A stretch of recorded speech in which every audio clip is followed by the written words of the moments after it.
Because you know Steph Curry fans are all around the building. And look at Jimmy Buckets. He's in the building. Will he or will he not play? We'll reveal the injury report on the other side here on Warriors Pregame Live. Nice bag. Look, before the injury report right now, let's take a look at that. And Jimmy Butler, Quentin Post, they're both probable. Jonathan Kuminga remains out with the ankle injury. But here's what Steve Kerr had to say on the status of his veteran earlier today. Well, Steph's in a great place right now. You know, his knees are doing much better than they were a couple months ago. So that's a great sign. Draymond seems to be in a good place. Obviously, with Jimmy the other night missing the game, you know, who knows? We'll see how he comes out of tonight. And every game's different. You just don't know. So I don't want to make any predictions for tomorrow, but I can tell you we got nothing planned. You know, we want everybody playing and going, and you know, there's an urgency to everything we're doing, and we're at a point in the season now where we feel like we've gotten through some difficult stretches with some of those guys, you know, on an individual basis. So hopefully they'll stay healthy and we'll be able to play every night. All right, that's Steve Kerr there, as there's no plans for tomorrow on who will sit, who will not sit in the back end of a back-to-back tomorrow night at Madison Square Garden against the New York Knicks. But let's start with Jimmy Butler, who missed Saturday's game with back spasms. And this is a game tonight where I remember talking to you last week, Molly, about this game, and you say, look, just handle your business, try not to get hurt, and move on to the next against a team that only has 14 wins this season. So let's start with Jimmy Butler, what he's dealing with back spasms, how that may impact him moving forward. Yeah, I think that's obviously a day-to-day thing with Jimmy Butler. Steve Kerr, I think, was very positive from what I heard, saying there's no scheduled days off. So as long as they get through this game tonight, everyone should be available tomorrow in New York. Then they have a day off, then they play Brooklyn. But Jimmy Butler, obviously, since he's arrived, has changed his team drastically. This is by far a different team since he's gotten here. We saw last game a lot of scattered offensive play in the half court, actually in the full court as well, without him settling them down, organizing them in the half court, creating wide open looks for his teammates. So that was missed last game. With Jimmy Butler playing tonight, that should all be back in place. You should see the points off turnovers, those stats go the Warriors' way, getting to the free throw line. But most importantly, Festus, I think organizing them in the half court. You know, what's such a threat he is in the mid post. When he faces the basket, he's going to get to the paint, score, draw a foul, or create open look for his teammate. Well, the good news about last game is Steph is healthy. You saw that. You saw him get a dunk last game, Bonte and Mully. It's really incredible for the Warriors to have Steph that healthy, playing that well at this point of the season. You want to keep that going.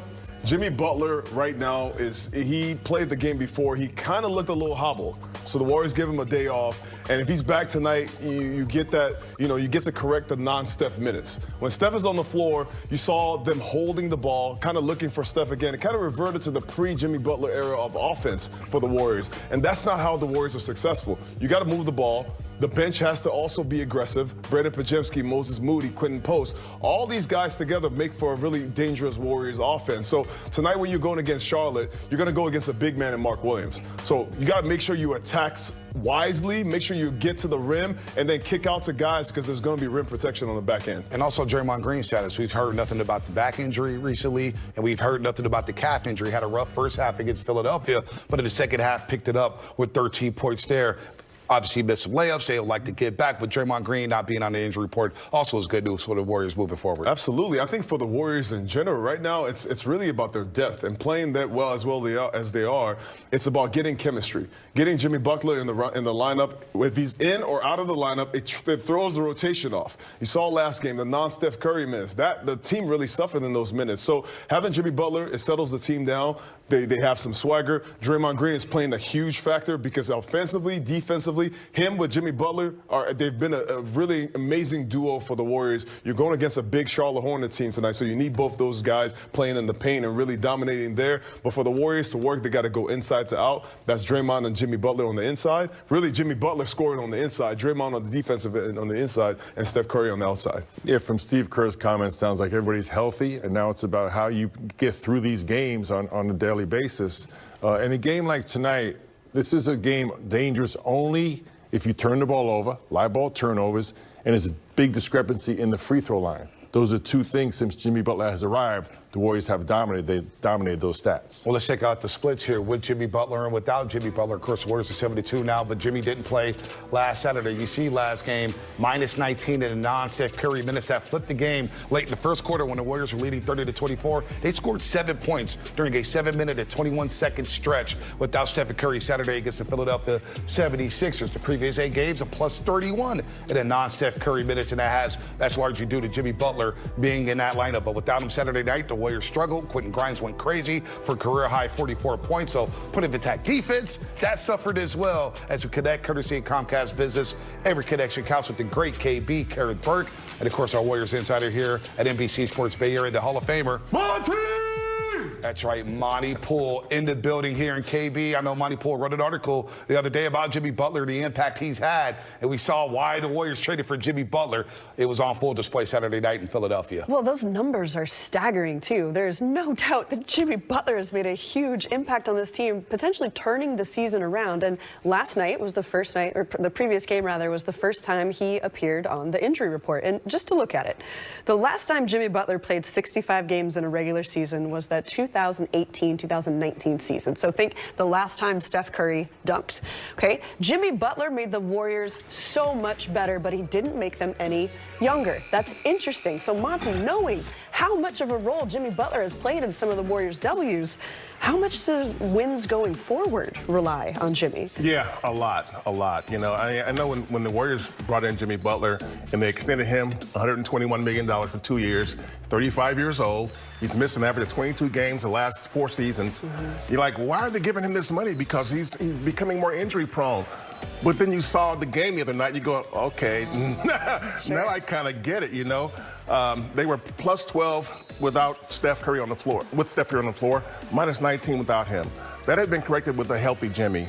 And then after the game, Steph Curry says, I can't play 48. And Steve Kerr says, I can't play him 40, you know. Yeah. So they're trying to figure this out, but you couldn't find a harsher illustration of just how important Jimmy has become to the non-Steph guys. And Steve Kerr said he wants him out there for every non-Steph minute. He wasn't out there. You saw what happened. The game flipped. Yeah, we saw it a little bit with Pods. We saw a little bit with Moody. We saw it a little bit with Buddy. So here you go, one player. And we've seen this with Steph, the way that one player can make everybody else out there better. Okay, now we got a snapshot of what it looks like without Jimmy Butler, and the Warriors don't like that picture. No, it wasn't good. No, it was not good. The Philadelphia Sixers snapped their dime dropper. He covers the Clippers. Good dude, dime dropper pod.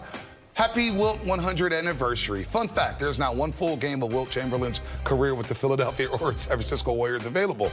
So when people question that game happening, though that film of that entire decade is so scarce, there's a literal radio broadcast for it. So there was a lot of conspiracy theorists yesterday on X or /Twitter.